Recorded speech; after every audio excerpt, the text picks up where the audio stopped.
"I speak 10 languages," said the young woman in handcuffs. Judge Harrison Mitchell exploded into laughter. "Of course you do, and I'm a flying pig," he mocked, loud enough for the entire courtroom to hear. But when she opened her mouth, his laughter froze. The Hall of Supreme Justice had never been so packed. Every seat was taken, people stood shoulder to shoulder along the walls, journalists kept their cameras off but ready, fingers poised for the shot that would headline the evening news. The collective murmur rose like a symphony of anticipation, making the old building's air conditioning vibrate. Valentina Reese walked to the podium in handcuffs. Her footsteps echoed in the sudden hush that fell when bailiff Raymond Cooper bellowed, "All rise, the court is now in session." Everyone stood as Judge Mitchell entered through the side door, carrying a chaotic stack of files. He was a broad-shouldered man with iron gray hair slicked back and a face carved by decades of sentencing other people's lives, boredom, superiority, and the occasional sneer. "You may be seated," Mitchell ordered, dropping the files onto his desk with a thud that startled several spectators. Valentina remained standing between two bailiffs, her court-appointed attorney Patricia Mendoza at her left. Patricia was a middle-aged woman carrying the weight of too many cases and too little budget. Dark circles ringed her eyes, a faint tremor in her hands betrayed too much caffeine and too little sleep. "Docket 47B2024, the clerk announced. "The State versus Valentina Reese. Charges: electronic fraud, impersonation, aggravated theft by deception." The murmur swelled again. Valentina felt hundreds of eyes boring into her back, judging her before a single exhibit had been entered. She knew the feeling, she had lived it her whole life. Prosecutor Thomas Bradford rose with theatrical flair, adjusting his tie like an actor on opening night. He was lean, sharp-featured, and spoke with the clipped accent of inherited privilege. "Your Honor," he began in a ringing voice, "we have before us a young woman who perpetrated one of the most elaborate frauds this court has ever seen. For months, Miss Reese posed as a certified translator, offering services to multinational corporations, educational institutions, even government agencies." He paused for effect, pacing slowly before the jury box. "She charged thousands of dollars for translations she claimed to perform in 10 different languages. 10, Your Honor. Yet the reality is that this young woman barely finished high school and possesses no certificates, no diplomas, no credentials whatsoever to support her alleged linguistic prowess." Bradford turned to Valentina with a smile meant to look compassionate but dripping with condescension.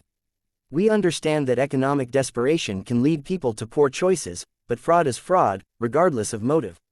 Valentina clenched her cuffed fists. Every word was a hammer blow to her dignity, not because it was true, but because no one seemed interested in her side. Judge Mitchell flipped through papers with a bored expression, as if this were just another item on an endless to-do list. He yawned without covering his mouth. "Anything from the defense before we proceed?" he asked in a monotone, eyes still on the files. Patricia cleared her throat. Her hands shook as she clutched a dog-eared legal pad. "Your Honor, my client maintains her innocence. The charges stem from misunderstandings and lack of communication with her employers. Miss Reese is prepared to prove she possesses the abilities she claims." "Prove?" Mitchell repeated, finally looking up. His brows arched in mocking curiosity. "And exactly how does she plan to prove she speaks 10 languages? Will she sing us a song in each?" Nervous chuckles rippled through the gallery. The judge grinned, pleased with his own wit. "Your Honor," Patricia tried again, but Mitchell cut her off with a raised hand. "Miss Mendoza, I've reviewed the file. Your client is 23. She grew up in a low-income neighborhood and, per the records, worked as a janitor in office buildings before this alleged translation enterprise." He stared straight at Valentina. No record of higher education. No international certifications. Nothing to suggest this young woman could speak 3 languages, let alone 10. That was when Valentina lifted her head. Her eyes, fixed on the floor until now, met the judge's. In them burned years of humiliation, underestimation, invisibility. "Permission to speak, Your Honor," she said, voice clear and steady. Mitchell blinked, surprised. Most defendants stayed silent during preliminary hearings, letting counsel speak. But something in the way she looked at him sparked irritation and curiosity in equal measure. "Do you have anything substantive to add?" he asked, skepticism thick. "I speak 10 languages," Valentina said. Each word rang like crystal. "I can prove it right here, right now, if Your Honor will allow." The silence that followed was so complete the fluorescent lights overhead could be heard humming. Every person in the room leaned forward, as if the universe itself had paused. Then Judge Harrison Mitchell did the unthinkable. He threw his head back and roared with laughter, loud, almost hysterical, shaking his bulk in the judicial chair. "This is priceless," he gasped between guffaws, dabbing his eyes with a handkerchief. "The defendant wants to prove she speaks 10 languages. Here, in my courtroom." Laughter spread like contagion. Prosecutor Bradford grinned, shaking his head. Some spectators laughed openly, others whispered snide remarks. "Miss Reese," Mitchell managed, voice still trembling with mirth, "I admire your creativity, but this is a court of law, not a talent show. We will not waste the court's time on circus acts. Do you consider justice a circus?" Valentina's voice sliced the air like a blade. The judge's laughter died instantly. His eyes narrowed, a dangerous hush blanketed the room. "Excuse me," his tone dropped to a growl.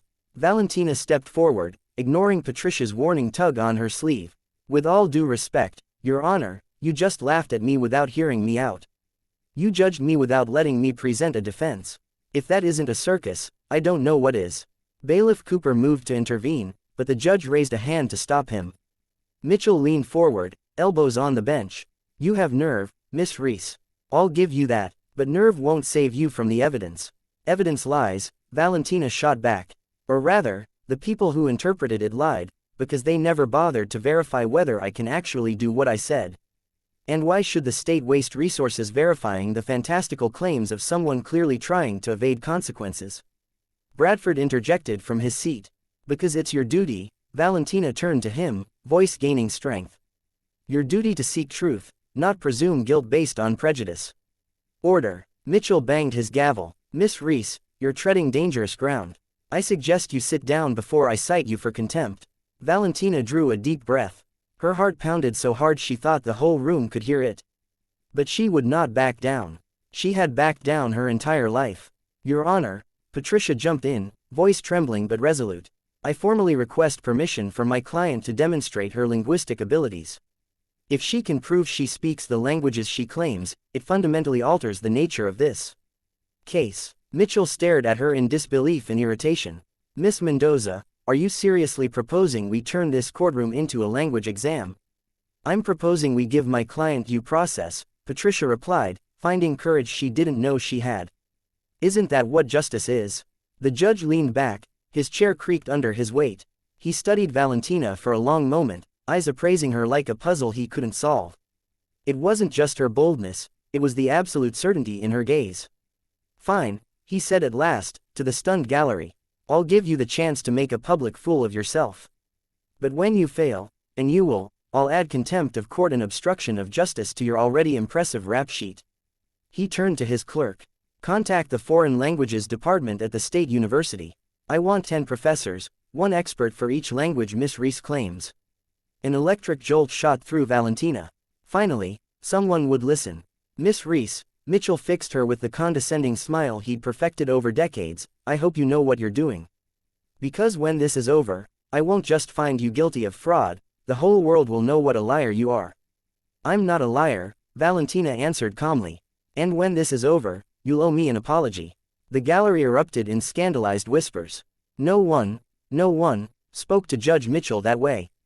"Order." The gavel cracked again. Mitchell glared at Valentina with fury and something that might have been grudging respect.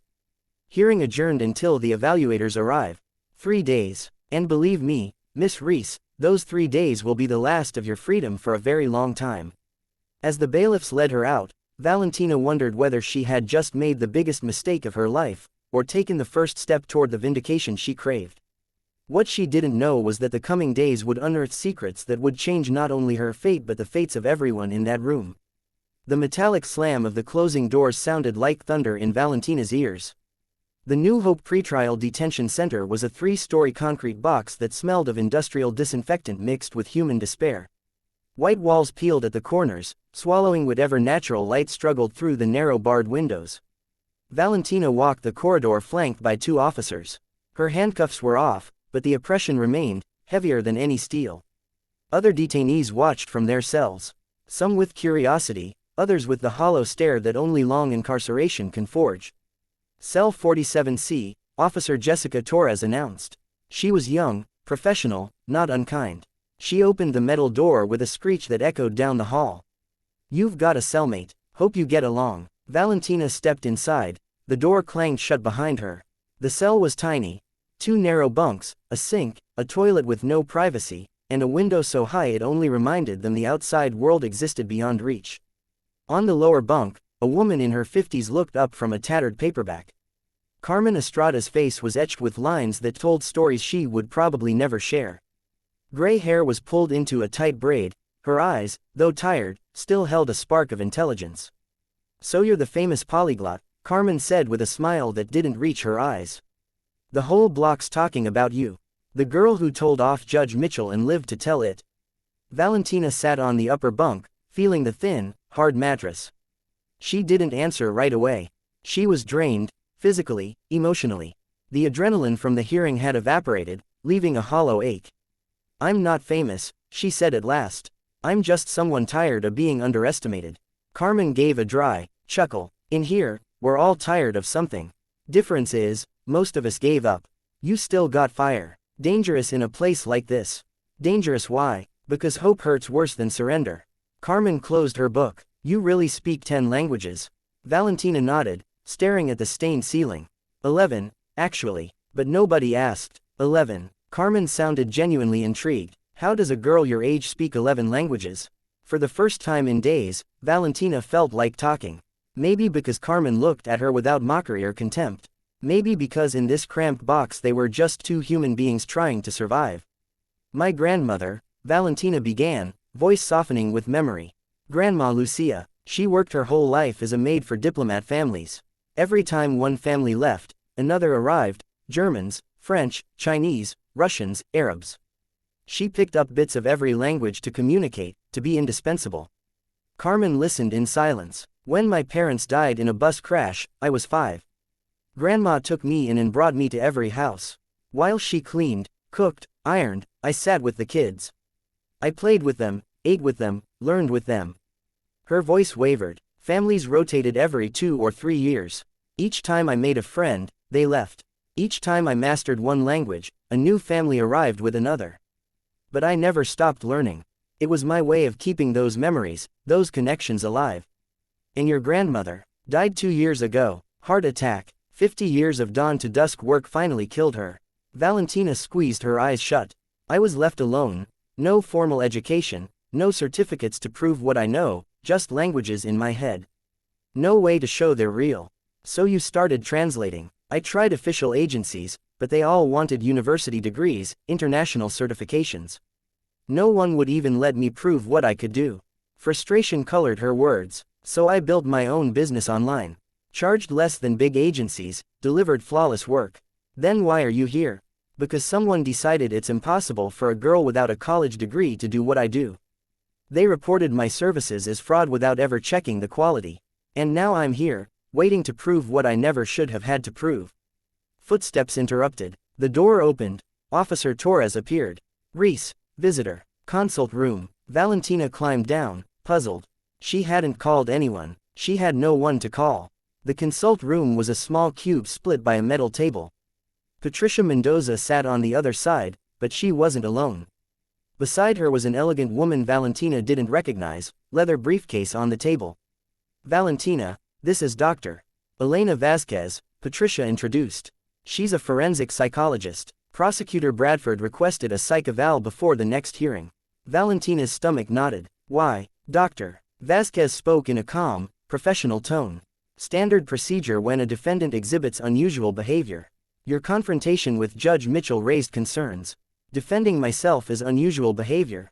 That's not." Patricia cut in quickly. "Valentina, listen, the prosecutor wants to build a profile suggesting pathological fantasy. They'll argue you genuinely believe you speak these languages when you don't. That's absurd." Valentina slammed a palm on the table. "I'm not crazy. No one's saying you're crazy, drive." Vasquez maintained neutrality. "But I need to conduct my evaluation. I'll ask questions. I need total honesty." For the next hour Valentina answered about her childhood, her parents' death, life with grandma, learning languages, loneliness, fears, dreams, disappointments. Dr. Vasquez took meticulous notes, face unreadable. "Last question," she said. "Finally, do you ever feel people don't understand you, like you live in a different world?" Valentina thought carefully. Every day of my life. But not because I'm delusional, because I've lived in worlds most people never experience. I've spoken languages most will never learn. I've seen words build bridges or raise walls. So yes, I live in a different world.